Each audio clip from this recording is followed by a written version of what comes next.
Hola Quinto, ¿cómo andan? Bueno, espero que bien, transitando esta pandemia, esta cuarentena de la mejor manera posible, como decimos siempre, cuidándonos y cuidando principalmente. Eh, bueno, en esta segunda parte del año vamos a continuar de la misma manera como hasta ahora en filosofía, principalmente porque después de tantas autoevaluaciones y diálogos que hemos tenido, ustedes querían continuar de esta manera. Esto quiere decir trabajando con audios, trabajando con videos, participando en las clases, haciendo de las clases lo más dinámica y lo más de debate filosófico y de diálogo filosófico que podemos hacer, por lo menos en esta instancia tan excepcional y tan singular como lo virtual. En principio trabajaremos 40 minutos por semana y bueno, voy a hacer un breve repaso de todo lo visto hasta ahora. Piensen que es un breve y subrayo breve porque, bueno, ustedes ya tuvieron la experiencia como estudiantes que una clase, un tema de filosofía puede llevarnos semanas, puede llevarnos meses y entonces, bueno, voy a tratar de ser lo más acotado posible. Lo que sí no quiero dejar pasar, que hay muchos y muchas de ustedes que adeudan todavía trabajos prácticos, actividades y audio. Principalmente el último, ¿no? El último audio. Bueno, decíamos que la filosofía es la madre de todas las ciencias. ¿Qué quiere decir esto? Que es la primera de todas las ciencias.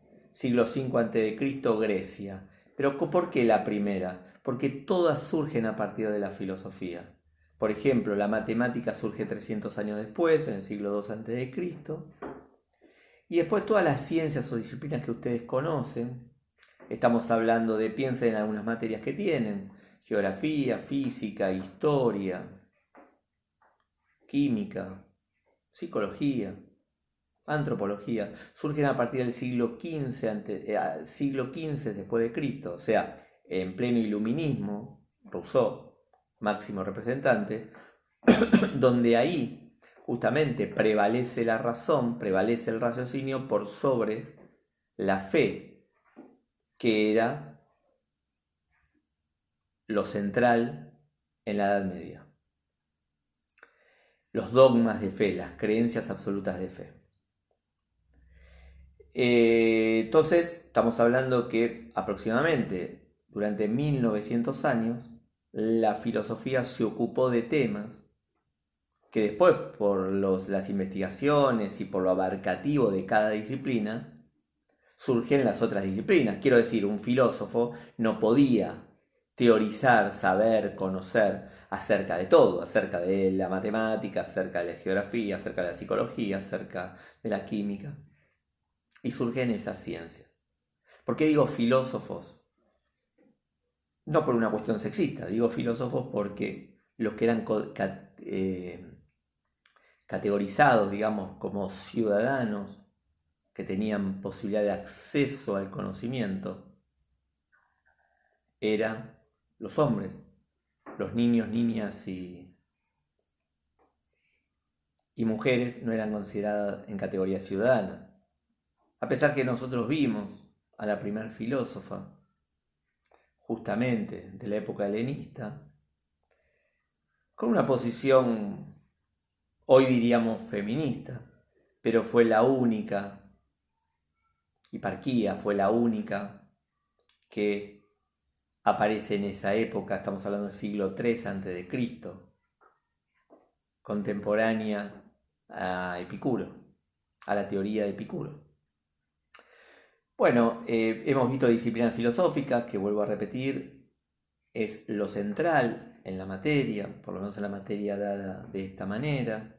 Habíamos empezado a hablar de presocráticos. ¿Qué quiere decir presocráticos? Que son todos los filósofos que justamente teorizaron antes de Sócrates ¿Y qué teorizaron? Acerca de los cambios o no cambios en la naturaleza, cómo estaban hechas las cosas, cómo estaba hecha la naturaleza. Por ejemplo, Tales de Mileto, Anaxímenes, Anaximandro. Luego después pasamos a Sócrates, que en realidad es el filósofo de la sociedad del occidente más importante. Sócrates del famoso solo sé que no sé nada, o conócete a ti mismo, como mandato ético. Va a hablar desde la virtud, desde la ética, y va a ser el primer filósofo que cuestiona justamente el supuesto saber o el supuesto conocer de las personas. Así le va, porque a las personas mucho no nos gusta, no les gusta que la cuestionen, y así le va. Piensen en la alegoría de la caverna, pero piensen que a Sócrates le hacen tomar veneno como pena de muerte, justamente por cuestionar. De lo que se acusa es crear falsos demonios. ¿Qué son los demonios? Y los demonios es crear falsas mentiras, digamos, o verdades, diría Sócrates o diría Platón. Luego viene Platón, tengan en cuenta la alegoría de la caverna como fundamental en relación a la misión socrática de mayéutica. Y por supuesto, paralelamente a eso, los sofistas, los falsos sabios, dice Platón, y la función que tenían en esa sociedad. Hoy podríamos decir, después de 2500 años, que hay personas que intentamos, estamos bastante lejos, a tener una función socrática, mayéutica, y otras personas que son sofistas y que nos muestran que saben lo que no saben. Tratan de persuadirnos. También trabajamos Heráclito y Parménides en relación a los cambios o no cambios de la naturaleza. Yo les decía alguna vez a ustedes, agarren una foto de ustedes de hace 7 años. ¿Son los mismos o no son los mismos? Sí, porque yo me sigo llamando así, pero no soy el mismo, no soy la misma. Bueno, Parménides y Heráclito. Fíjense en que son todos pensamientos o filósofos clásicos que nos traen temáticas del hoy. Por eso yo siempre digo, tanto hemos avanzado como género humano, porque tenemos las mismas preguntas existenciales de aquella época, de hace 2500 años. Y después empezamos a ver diferentes concepciones de felicidad, sea desde Aristóteles. Por supuesto, cuando hablamos de felicidad hablamos de la ética, de lo correcto o no, o sea, se actúa correctamente, si se trata de ser feliz, pero el tema es cómo ser feliz, si la felicidad es un estado, es un punto de llegada o un punto de salida.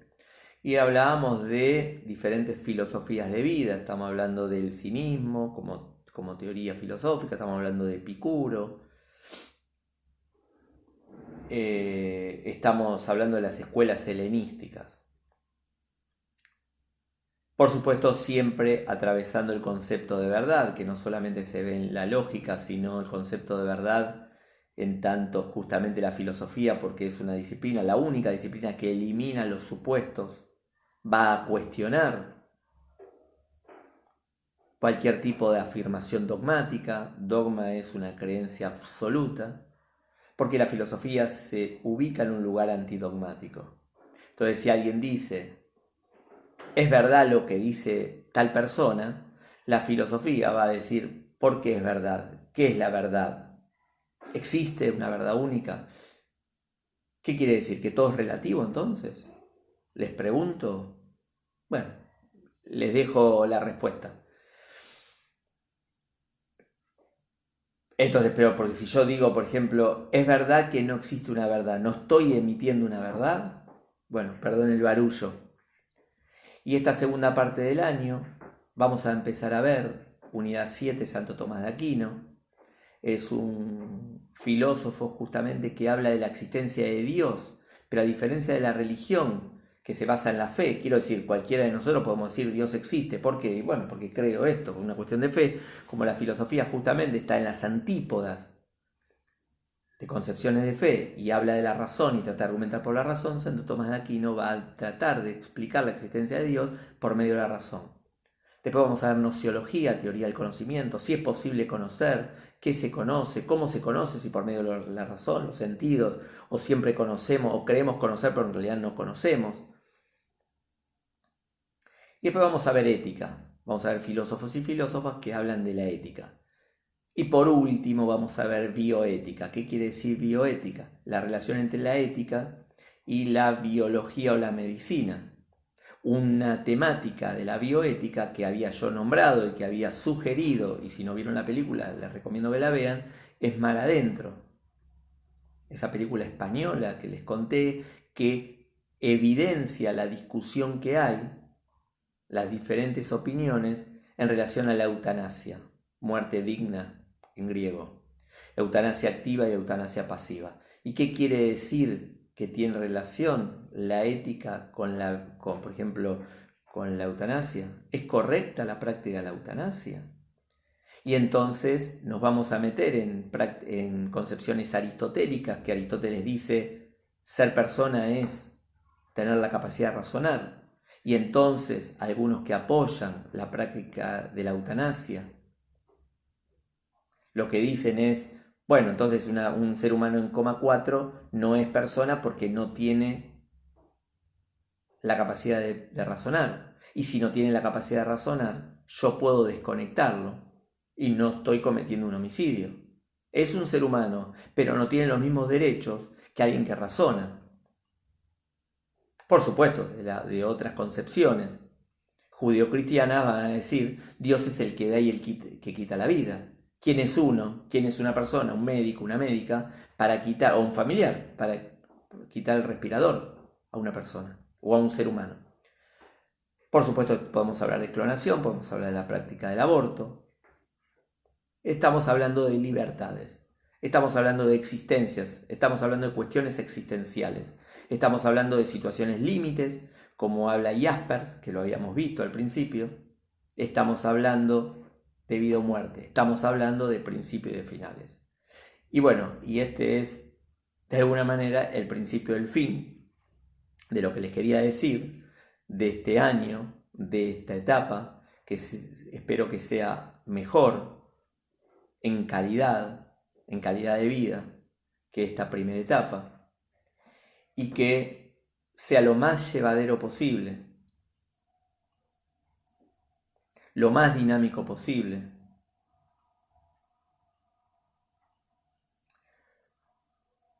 Que haya aprendizajes en este encuentro virtual, que por ahora es lo que nos queda, y tratemos de poder aprovecharlo en la medida de lo posible. Bueno, fuerza quinto, paciencia, como diría el budismo, sabiduría para seguir transitando esto de la mejor manera, y nos estamos viendo. Un abrazo grande a todos y a todas. Chau.